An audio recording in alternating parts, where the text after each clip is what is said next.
estar en la clase, pero va a estar aquí a través de llamada conmigo. Entonces, Sara, si quieres estar Ah, presente. ok. Sí, gracias Lili por avisarme. Dile que Ya puede no entrar, tenga- Lili ya puede entrar.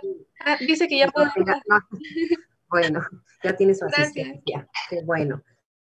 Les voy a compartir inmediatamente la pantalla. Recuerden que ayer cambiamos, cambiamos al tema este 4.2, ¿verdad? Que vamos a estar revisando lo referente ahora a las funciones motoras de la corteza cerebral y el tallo encefálico. Entonces, aquí tenemos, ¿verdad? Este, vamos a ver cómo en esta parte, que es la segunda del capítulo 4, tenemos que partir de las diferentes áreas motoras de la corteza y va a haber áreas que inclusive se han ido detectando a lo largo del tiempo con funciones muy específicas, como por ejemplo, ahí vamos a ver cómo hay un área para la rotación de la cabeza o para las habilidades manuales. ¿Y qué más vamos a ver importantemente, verdad? Lo que son las vías motoras que se encuentran agrupadas en esos fascículos motores que se constituyen en dos sistemas. Esa sería la segunda parte de este contenido. Y en la tercera parte, pues vamos a tener el control de otras funciones, también de índole motor, por parte del tronco encefálico. Y finalmente las aplicaciones clínicas. Aquí están algunas de ellas, ¿verdad? Pero seguramente vamos a ocupar más. Y si nos vamos a este inicio, ¿verdad? Las áreas motoras de la corteza cerebral, pues recuerden que siempre nos referiremos en plural porque hay varias áreas que en la corteza cerebral se ha detectado la presencia de motoneuronas. Sin lugar a dudas, el área más importante es la que está marcada en el recuadro con el número 1, la que llamamos corteza motora primaria, que la representamos con sus iniciales como CMP. Otra manera de representarla es con una letra mayúscula, como está ahí, M, y un número 1 arábigo. Y esta zona, en la clasificación clínica de áreas de la corteza de Brodmann, corresponde al área 4, ¿sí? Tenemos otra área que está por delante de esta, que tiene dos componentes. Tiene un área suplementaria y un área premotora. Y como está delante del anterior, pues a esta zona le corresponde en la clasificación clínica de Brodmann al área 6. Y aquí quizá pudiéramos decir, bueno, si la anterior es la 4, ¿por qué esta no es la 5? ¿Cuál sería la respuesta, jóvenes? ¿Por qué esta no es la 5? ¿Por qué la corteza premotora y suplementaria no le toca el área 5? ¿Por qué a fuerza la 6? Bueno, podemos ver fácilmente en la figura de Guyton que tenemos al lado. Y resulta que aprendimos en el capítulo 2 que las áreas 5 y 7 de Brodmann son las áreas de corteza que, ¿no? Bueno, pero ya la vimos, de tal manera que tenemos que saber, ¿verdad? Que 5 y 7 son áreas de corteza sensitivo-somática que tienen, ¿verdad? Una denominación especial. ¿En dónde vimos eso? El capítulo 2, que ya acabamos. Y por eso es que a esta área de la corteza premotora suplementaria, hay entre paréntesis, hay que poner que algunos autores le llaman complementaria, aunque el término más frecuentemente utilizado es suplementario. Y ambas corresponden al área 6 de Brodmann. ¿En dónde están localizadas estas áreas de corteza motora? Tanto la primaria, con área 4 de Brodmann, como la premotora y suplementaria, área 6 de Brodmann. Bueno, aquí en esta otra figura, ¿sí? Quizá como está diferenciada las regiones por colores, pues podemos verlo más fácilmente. Y anatómicamente, permítanme un segundo. Gracias, mi vida. Qué bonita florecita. Gracias, Belén. Saludos. Ah, no quiere saludar. Bueno, es que mi nieto me acaba de traer una florecita porque fue al llano. Entonces de ahí me la trajo. No fuiste al llano. Entonces lo voy a dejar con su mamá. Vamos, vamos, aquí la cosa.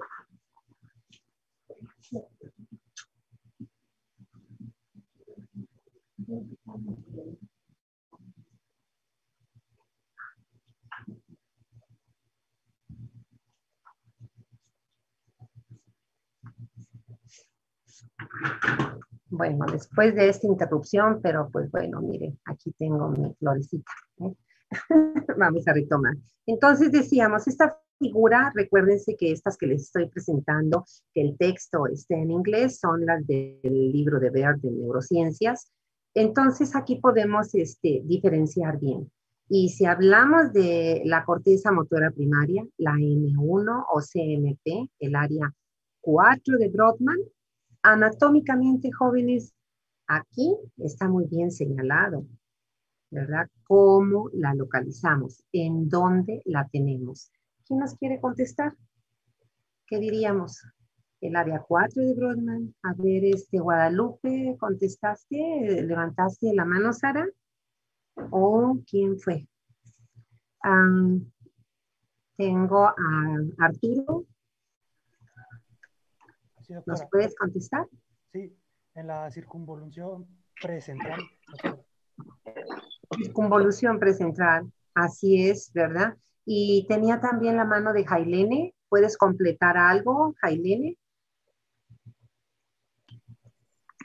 Podría decir que que se encuentra en región prerrolándica. Pre-rolándica. Sara, ya vi de nuevo tu mano levantada. Gracias, Jailene. Sí, doctor, es que se me fue, no sé, se trabó y no pude activar mi audio. Y Okay. iba a comentar que sí se encuentra en la circunvolución poscentral por delante de la cisura de Rolando y se extiende desde la cisura lateral o de Silvio hasta la cisura longitudinal.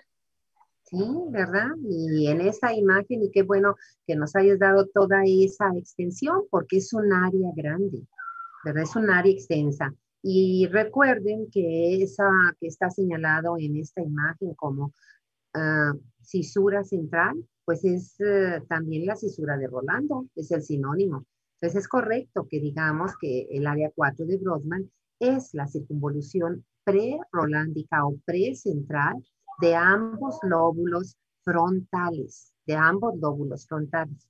Y entonces, ¿por qué es tan importante esta zona? Pues la razón de ello la vamos a ver enseguida. Pero antes vamos a localizar anatómicamente a las otras dos regiones. Y esas otras dos regiones corresponden a la corteza de área 6 de Brodmann, en donde tenemos por delante del anterior, ¿verdad? Exactamente por delante del anterior, y por eso aquí el uso de los colores es tan valioso.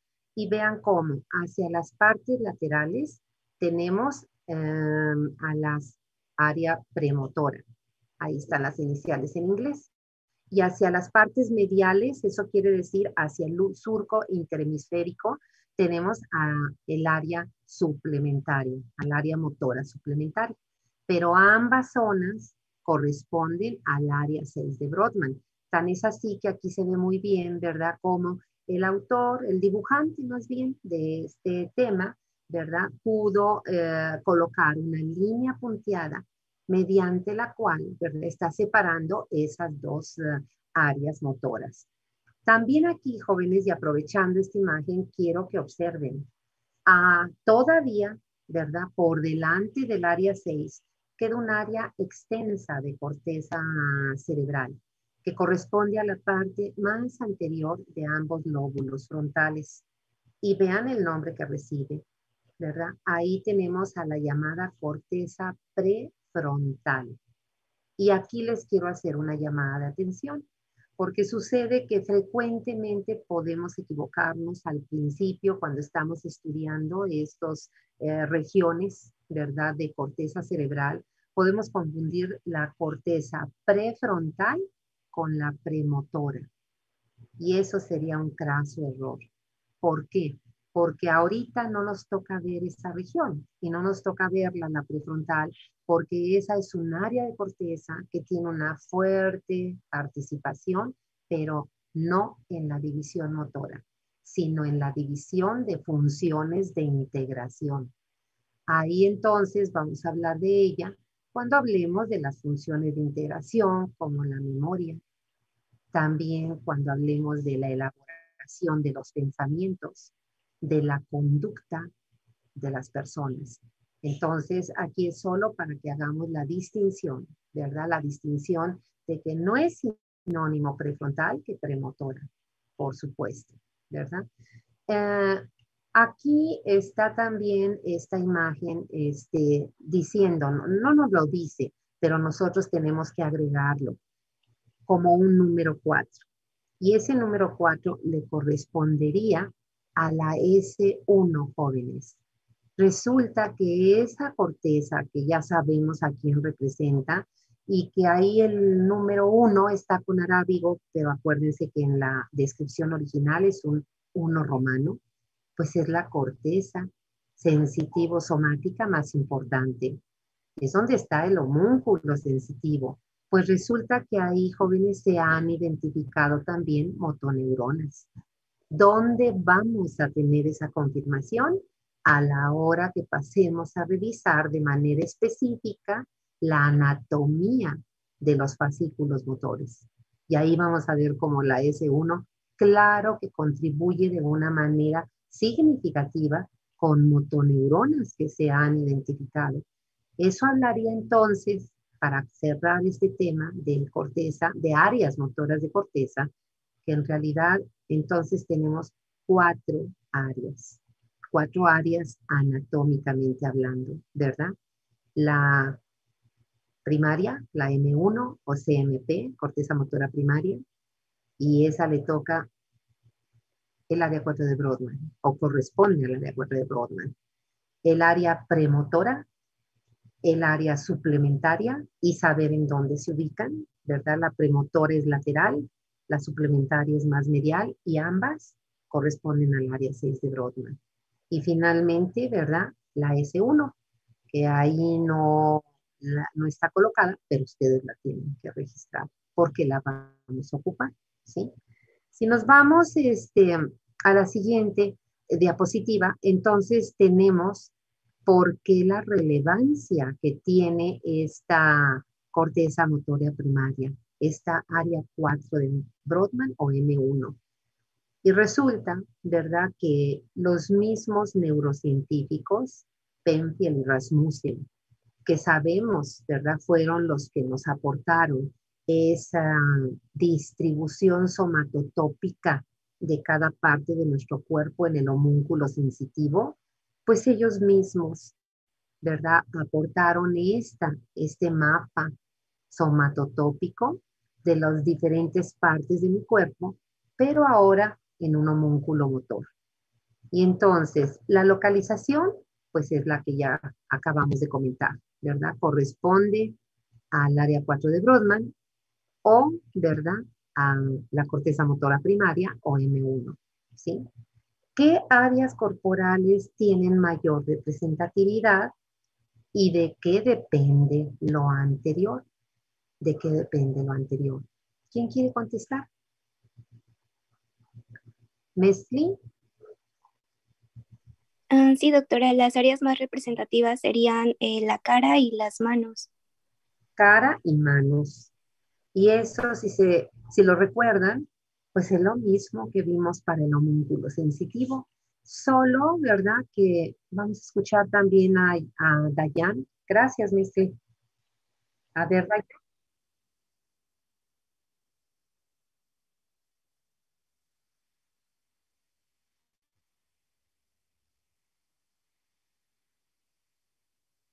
Y esa es la explicación, ¿verdad?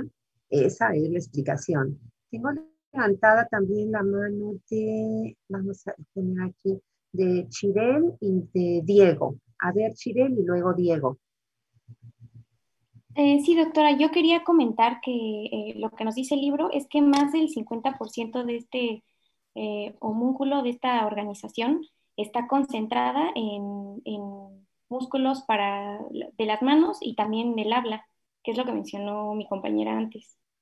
Muy bien, pero tú nos has dicho más del 50% y eso es lo que estamos viendo en esta imagen. O sea que la imagen que está reproduciendo Guyton, porque esta es la figura 2 del capítulo 56 de Guyton y está tomada de una publicación de Penfield y Ramose. Más del 50% en el homúnculo motor le corresponde a la región de nuestras manos y nuestra cara. Los músculos que ahorita acabas de mencionar, ¿verdad? Que tienen que ver con el habla, la fonación. A ver, Diego, también te escuchamos a ti. Ah, sí, yo había leído que también esos clases de movimientos están relacionados debido a que la corteza tiene una vía directa con las motoneuronas anteriores de la médula. Y fíjense qué importante, porque para allá vamos, Diego, y qué bueno que desde ahorita nos los estés anticipando, ¿verdad? Eso quiere decir, sin lugar a dudas, ¿verdad? Que a la hora que veamos los fascículos motores, indudablemente, jóvenes, que en toda esa área 4 de Brodmann, pues va a haber motoneuronas. Y que esas motoneuronas de alguna manera van a conducir los impulsos nerviosos motores o eferentes a los músculos.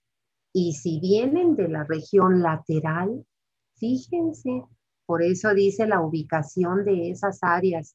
Si esas motoneuronas vienen de la región lateral, indudablemente esas neuronas van a tener que hacer sinapsis con las motoneuronas que mueven los músculos de la cara. Y no para parpadear, no, ¿verdad? No para levantar las cejas, porque fíjate el tamaño de representación, pero ve el tamaño de lo que tiene que ver la boca, no los labios. Fíjate la diferencia, compáralo ahora que abras de nuevo tu capítulo, cómo el sensitivo es unos labios hasta hinchados parecen, y la mejillota. Aquí tiene la boca abierta para demostrar que es el movimiento que hacemos con todos los músculos de la fonación. Tengo también la mano de Miguel Mayoral. Sí, doctora, también, bueno, yo quería agregar que una aplicación pues clínica de esto es precisamente que en el evento vascular cerebral, por eso, bueno, debido a la localización y debido a la extensión que ocupa estas áreas, es que se ven más afectadas, porque, bueno, yo leí que en la mayoría de las veces los eventos vasculares cerebrales afectan al territorio de la arteria cerebral media y es por eso que se afectan los músculos de la cara, lo que provoca es la parálisis y también pues una parálisis del miembro superior o de la mano, por lo menos una dificultad para moverlos, claro, pero no tanto de miembros inferiores o del tronco. Y eso tiene que ver con la neuroanatomía. Gracias, Miguel. Dayan, finalmente también te escuchamos, Dayan. Ok, muy bien. Pues entonces, jóvenes, acabamos el homúnculo motor, ¿verdad? Y las aplicaciones clínicas que tenemos aquí, pues son las que hemos dicho, ¿verdad? Y ahí lo que tenemos que recordar y meternos otra vez a nuestra neuroanatomía, es decir, ¿qué le va a pasar a una persona que tenga un traumatismo, que tenga un tumor, que tenga una enfermedad vascular cerebral de tipo hemorrágico, ruptura de un aneurisma en una crisis hipertensiva o un problema tromboembólico y que afecte, ¿verdad?, a la arteria que irriga esa región?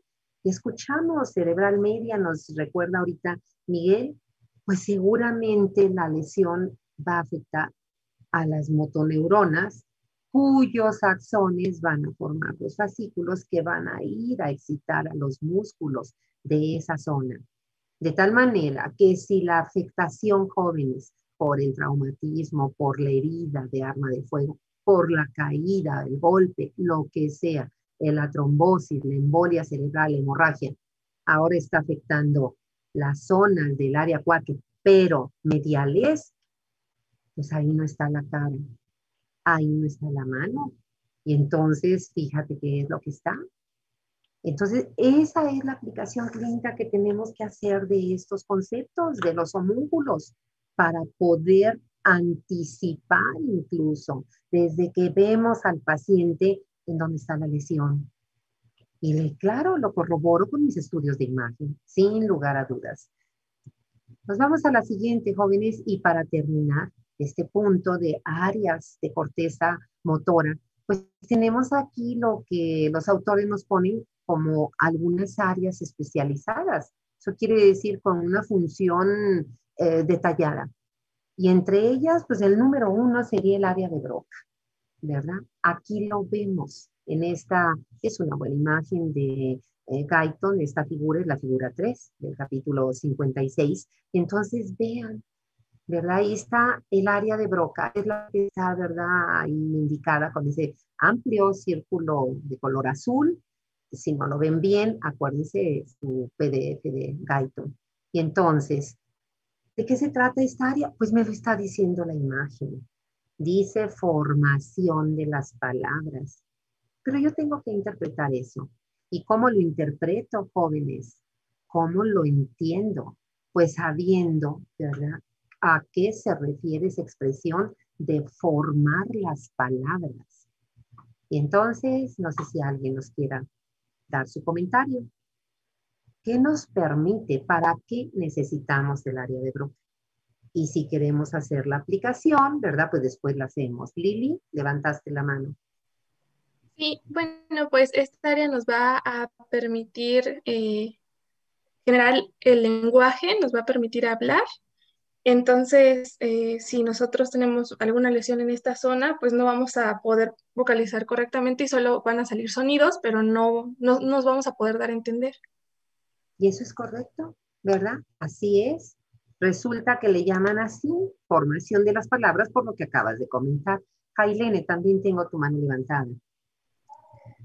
Bueno, nada más agregando lo que dijo mi compañera, esta área se va a encargar de realizar diferentes planes y patrones motores para la expresión de cada palabra o bien de frases cortas. Fíjense qué importante, jóvenes. Hoy pueden hacer el ejercicio, al rato lo pueden hacer en su casa. Ahorita les voy a decir qué ejercicio van a hacer. Miguel, ¿quieres comentar algo? Sí, nada más agregar a lo que aportaron mis compañeras, que la afectación de esta área pues genera la fascia de Broca, cuya principal característica es la disartria, que es la dificultad para, bueno, lo que dijo Lili, para articular palabras. Fíjense, jóvenes. Y resulta que en las aplicaciones clínicas, más adelante, cuando acabemos la parte última de este capítulo, vamos a retomar esto. Esto del área de Broca es fundamental. Fundamental, ¿por qué, jóvenes? Porque miren, el poder utilizar lo que es un lenguaje, lo que es una lengua, un idioma, como le llamamos, para comunicarnos, esa es una función cognitiva de las más complejas, jóvenes. ¿Por qué? Porque miren, va a haber pacientes que si nosotros le damos a leer cualquier párrafo, cualquier libro, cualquier escrito, lo van a poder leer perfectamente bien. Es más, el pie de figura de esa figura que tenemos ahorita de Guyton, y van a poder leer, ¿verdad? Bueno, si es que saben leer, ¿no? El español. Representación de los diferentes músculos del cuerpo en la corteza motora y localización de las demás. O sea, muy bien.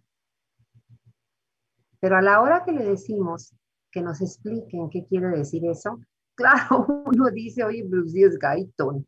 Y esta persona pues nunca ha tenido contacto con, escolarmente hablando, académicamente hablando, con algo de medicina.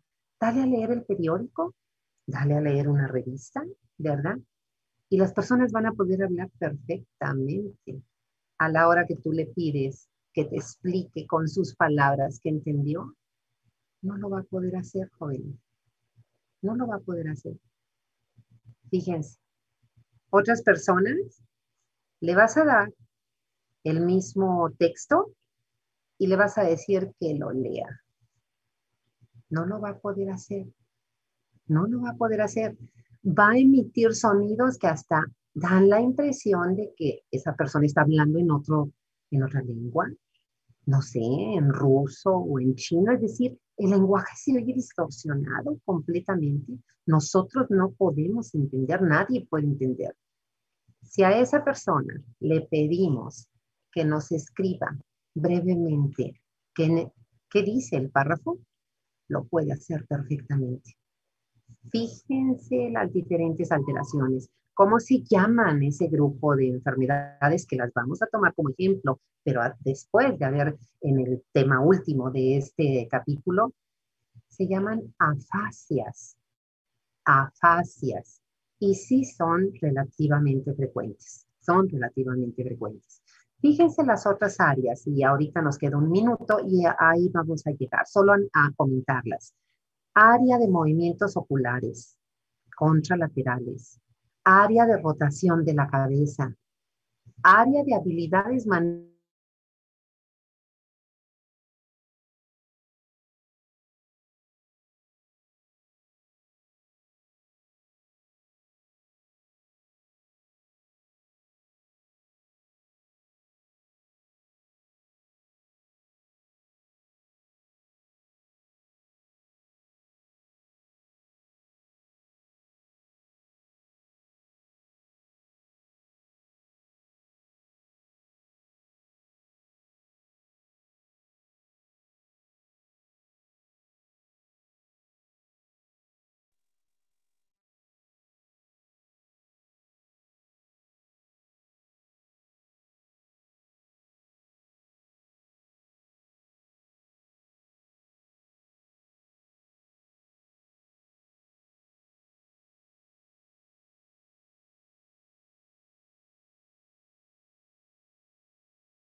Muy bien, jóvenes. Vuelvo a compartirles la pantalla para trabajar estos últimos minutos de la clase.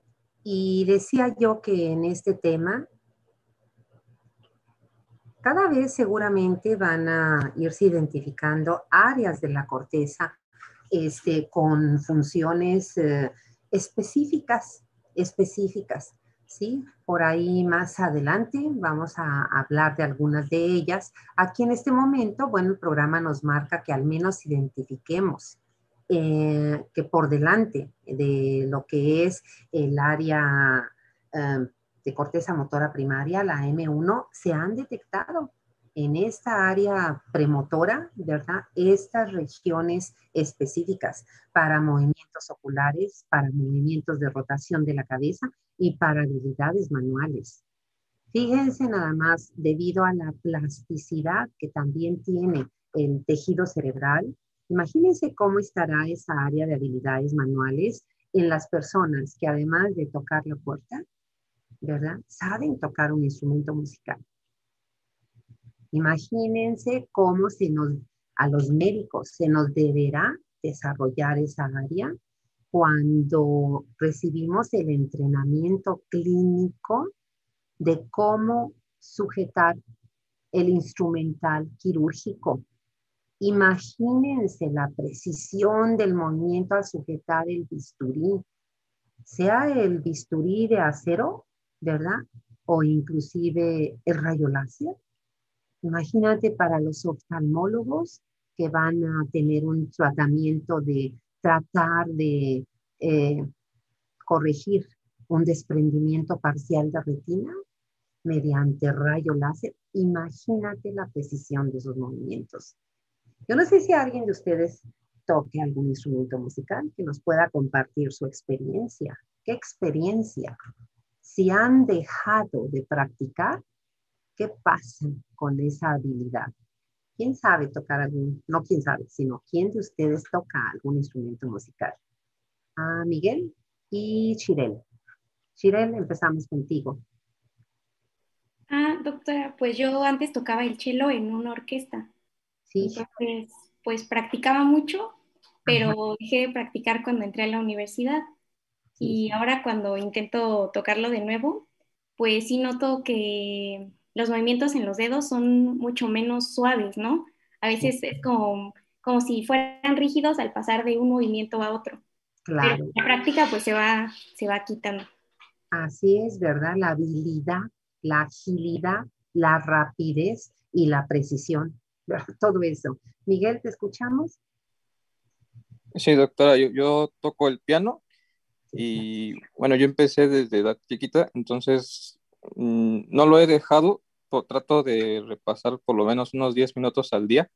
Sin claro. embargo, no se compara. Bueno, antes estudiaba un poquito más, pero pues por ahorita por la universidad igual lo reduje mucho y no se compara el nivel, digamos, de progreso, por así decirlo, que tenía antes al nivel de progreso que tengo ahorita. O sea, Claro, por ejemplo, puedo tardarme hasta, no sé, 2 meses en sacar una pieza, claro. pero pues precisamente porque eh, mi habilidad, pues por así decirlo, no está tan entrenada como un estudiante pues de música que De se Bellas dedica Artes, 8 o 12 horas al día, ¿no? claro, de la Facultad de Bellas Artes, simplemente. ¿Alguien más, jóvenes, que sepa tocar otro instrumento? Ya vieron Chirel, el cello, Miguel, el piano. Bueno, mientras alguien se anima, yo comparto con Miguel. Yo estudié igualmente de muy chica, de niña, toda la primaria y toda la secundaria, o sea, inclusive yo creo que este, fue una disyuntiva porque a mí me apasiona también el piano. Entonces, claro, pues a esa edad tiene uno más tiempo y ahorita, pues, ¿qué será? Yo creo que nada más son con los changuitos. Para quienes tocamos piano ya sabemos qué significa esa expresión, ¿verdad? Y lo que Chirel nos dice y Miguel nos comparte, eso es cierto, jóvenes, es la actividad motora. Acuérdense que es para lograr velocidad y precisión, se necesita la práctica. Y eso es en los deportes igualmente. ¿A poco Ronaldo y a poco Messi, verdad? Todos esos jugadores que son de alto rendimiento, ¿a poco logran la precisión y la ejecución de sus movimientos a la primera de cambio? Claro, claro, hay habilidades. No sé si conozcan esta teoría de las inteligencias múltiples, ¿verdad? Tenemos inteligencias de diferente tipo y entonces generalmente quienes estudiamos una carrera como medicina, nuestra inteligencia es la lógica, matemática y por eso andamos utilizando predominantemente nuestro hemisferio izquierdo. Nuestro hemisferio izquierdo. ¿Y qué pasa con el derecho?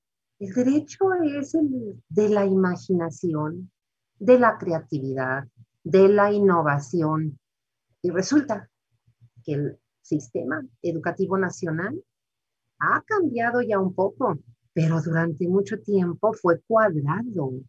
¿Cuadrado en qué sentido? Yo no sé si ustedes seguramente tienen experiencias de vida como esta que les voy a comentar. Yo cuando hacía en kinder, y me acuerdo, a lo mejor no de primero, pero de tercero, ya en mis épocas había kinder, para que no crean que soy tan antigua. Y entonces nos ponía la maestra a que dibujáramos las casitas, pues con líneas sencillas. Y resulta que yo siempre mi puerta de entrada tenía que ser en forma semicircular. Y la maestra, ¿verdad? Me decía, no lo hiciste bien. Fíjate cómo está el dibujo. A mí no me gustaban las puertas con líneas angulares y la maestra a fuerza quería, y a fuerza. Ahora yo quiero que ustedes me digan, ¿qué forma tendrá la puerta de mi casa que es su casa, de la entrada principal? Afortunadamente, ¿verdad? Pues la maestra pues logró que hiciera la puerta como ella quería en su ejercicio, pero mi libertad, mi autonomía, me permitió tener mi puerta semicircular. Entonces, vean, de verdad, eso es importante. Miguel, tengo levantada tu mano. Sí, doctora, nada más quería, pues como comentario extra, por así decirlo, que incluso hay estudios hechos por neurocientíficos que incluso entre los propios instrumentos hay variaciones, porque por ejemplo, el cerebro de un pianista no es el mismo que el cerebro de un chelista, por ejemplo, como el de mi compañera, porque ella desarrolla, bueno, desarrollan en sí pues las mismas áreas. Sin embargo, el piano, eh, porque usas pues la mayoría, bueno, tienes el pedal y todo eso, eh, desarrolla más otras áreas del cerebro e incluso para más complementario, el órgano tubular, los que son organistas, desarrollan muchísimo más su habilidad motora porque tienen no solo 3 teclados en sus manos, sino también tienen un teclado en sus pies y aparte de sus pedales. Así es, jóvenes. Y eso depende, ¿verdad?, de los movimientos que uno tenga que hacer. Nosotros ahorita, ¿qué podríamos hacer? Simplemente voltear a ver nuestra libreta. Nuestra hoja en la que tomamos un apunte de clase. ¿Y qué vamos a ver ahí? Nuestra caligrafía. Y uno dice, ¿qué tiene que ver eso con tocar un instrumento musical? ¿Cómo que qué tiene que ver? Es tu escritura. Tú, no es la del otro ni la de la profesora. Tu escritura depende de tu trazo. Y bueno, ¿verdad? A lo mejor la vemos ahorita y resulta que parece de médico. Y alguien puede, ¿de médico por qué? Porque está ilegible. Porque la A manuscrita parece U, ¿verdad? Porque la M no sabe uno si es M o es una W.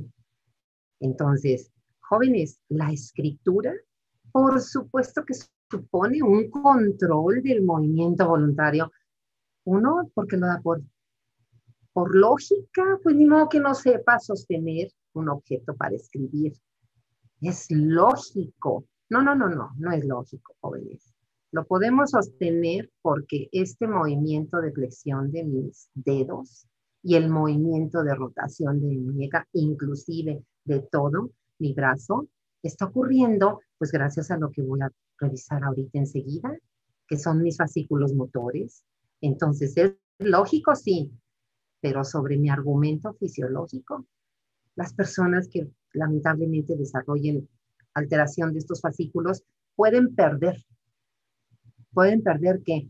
Pues desde la capacidad para mover las articulaciones que se les llama axiales, que están cerca del cuerpo, o los movimientos más distales, que son los de las manos, ¿sí? Y entonces, vámonos a esto, ¿sí? Con esto terminamos la clase en estos últimos 5 minutos.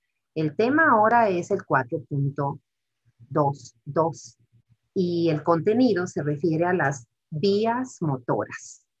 ¿Qué son las vías motoras? Bueno, debemos de entender lo mismo que las vías somatosensoriales, pero aplicado a la división motora. Las vías motoras son los sistemas de fascículos motores. Y tenemos 2 tipos de clasificación. La clasificación primera, ¿verdad?, que surgió, es esta que vemos en el recuadro, la que trae el programa. Todos los libros la manejan y nos hablan que los fascículos motores se agrupan en 2 sistemas de fascículos. El llamado sistema piramidal, y ahí tenemos en el recuadro, que incluye solo a los fascículos córtico-espinales. Y el llamado sistema extrapiramidal involucra a varios fascículos, entre los cuales vamos a estudiar estos 4 que son los que nos marcan el programa estudiar. Los fascículos rubroespinales, vestíbuloespinales, tectoespinales y retículoespinales, ¿sí? De aquí, jóvenes, en este tema introductorio, vamos a sacar algunas características en común que tienen todos los fascículos motores.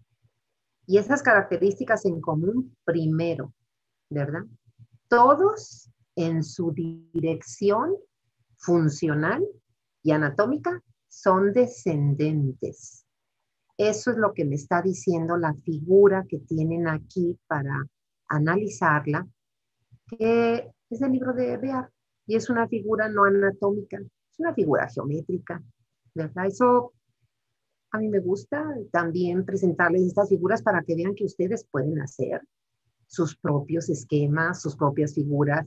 No debo delimitarme, ¿verdad?, a las del autor que yo lea, que a lo mejor esa del autor no me sirve, pues crea la tuya, siempre y cuando respetes el contenido correcto. Entonces, ¿qué me está diciendo esta figura? Que todos los fascículos motores son descendentes. ¿Por qué? ¿De dónde puedo yo hacer esa inferencia, esa deducción? Porque ve cómo está la figura planteada. En el rectángulo superior te está diciendo que esa zona corresponde a la corteza cerebral y te está limitando que los fascículos van a partir esos axones de neuronas que estén en las áreas motoras de corteza, ¿verdad? En las áreas motoras de corteza que ya vimos que son esas 4. ¿Qué te está diciendo también la figura? Que esos axones van a descender. ¿Cuáles? Los de todos los fascículos, los córtico-espinales y los extrapiramidales van a descender y van a terminar ¿en dónde? Pues ahí tienes tu recuadro abajo. Todos van a terminar en médula espinal. Que no sabía que eso significaba médula espinal, escríbelo, pues es el doble beneficio, aumentar vocabulario en inglés, ¿verdad? Y entonces, la nomenclatura de los fascículos, es decir, su nombre, siempre va a estar formado, igual que en los fascículos sensitivos, va a estar formado por 2 partes.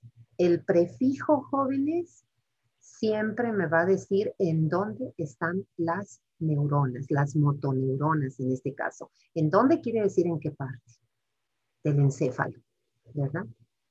Porque como son descendentes, pues son motoneuronas encefálicas, no de médula espinal.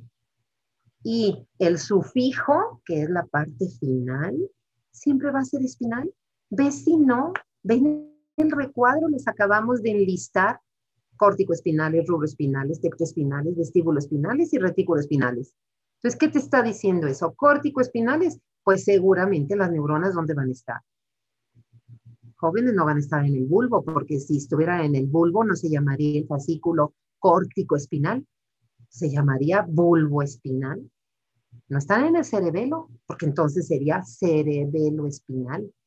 ¿Sí nos damos cuenta? Fascículos rubroespinales, el esquema te lo está dando ahí para tener una idea. Y fíjate en qué parte está poniendo los núcleos rojos. Los está poniendo por debajo de corteza, pero claro que por encima de la médula. ¿Por qué? Porque son motoneuronas encefálicas. Yo tengo que saber dónde están los núcleos rojos. Lo mismo, fascículos retículoespinales, pues ahí están los núcleos reticulares. ¿En dónde los tengo? Pues en alguna estructura de encéfalo, por arriba de médula. No están en médula. Y luego fíjate, colículo superior. Oye, y ese fascículo la maestra no lo puso, el fascículo colículo espinal no está. No, sí está, ¿verdad? Pero está con otro nombre. Entonces yo tengo que saber qué son los colículos, ¿sí? Y el fascículo es el tecto espinal. Oye, aquí no dice nada de tecto. Pues es que lo tienes que buscar. ¿Qué es el tecto? El tectum. ¿Y dónde tengo yo el tectum? Y finalmente los núcleos vestibulares. Y por eso tenemos fascículos vestíbulo-espinales. Jóvenes, fíjense. ¿Con qué terminamos, jóvenes? Segunda clasificación. Ahí te va. Es otra vez el libro de Bear. Esta sí es una figura anatómica. Resulta que la segunda clasificación de los fascículos lo que toma en cuenta es en qué lugar de la médula espinal están estos fascículos. Si son fascículos, son axones. Y si son axones o fibras nerviosas, pues no pueden estar en la sustancia gris. Ya eso sí hasta lógico. Lógico, ¿por qué? Porque ya sé que la sustancia gris son somas. Entonces tiene que estar en la sustancia blanca de la médula. Y yo ya sé que la sustancia blanca, porque lo aprendí desde el año pasado, quizá antes, se organiza en columnas o cordones. Fíjate esta imagen, ¿verdad? Y ahí te está diciendo que hay fascículos, dos, y te está diciendo cuáles están en los cordones laterales. Acuérdense que la simetría es bilateral. Entonces hablamos de que hay el fascículo córtico espinal y por favor pónganle el apellido. El apellido de ese fascículo que vemos en cordones laterales es córtico espinales laterales. Y el otro que lo acompaña, vecino, mucho más chiquito, son los fascículos rubroespinales. Esos dos son los fascículos motores que se encuentran en los cordones laterales de la médula. ¿Cómo se llama ese sistema? Pues se llama sistema motor lateral. Así lo trae Guyton. Aquí simplemente dice vías laterales. ¿Me lo tengo que aprender? Claro, y no nada más esto. También el otro. Vemos abajo en los cordones anteriores cómo hay también fascículos. Y ahí que vemos tectoespinales, vestíbuloespinales, retículoespinales, y mira aquí ya hasta los dividieron. Resulta que hay uno que viene de algún lugar que es pontino y el otro va a venir de algún lugar medular, pero es de médula oblonga. Entonces no es médula espinal, ¿verdad? Es bulbo. Y aquí, jóvenes, agrega uno que no está. Y va a ser el córtico espinal anterior o ventral. Y esos fascículos, toda esa grupo de varios fascículos, constituyen el sistema motor ventromedial o vía, ¿verdad? Ventromedial, jóvenes. Entonces, ¿verdad? ¿Qué voy a hacer mañana en la clase? La anatomía, mira qué bonito, ¿verdad? Mira cuántas, hasta que acabe. La anatomía y las funciones de quién, de cada uno de estos fascículos, jóvenes. Lamentablemente no sé si mañana voy a poder trabajar a la hora de su clase porque recuerden que cada 15 días tengo el seminario con la UNAM. Ahorita siempre nos avisan en la tarde, así que a través de Lili yo les comunico y si ustedes pueden que tengamos la clase otra hora, yo por mí pues encantada.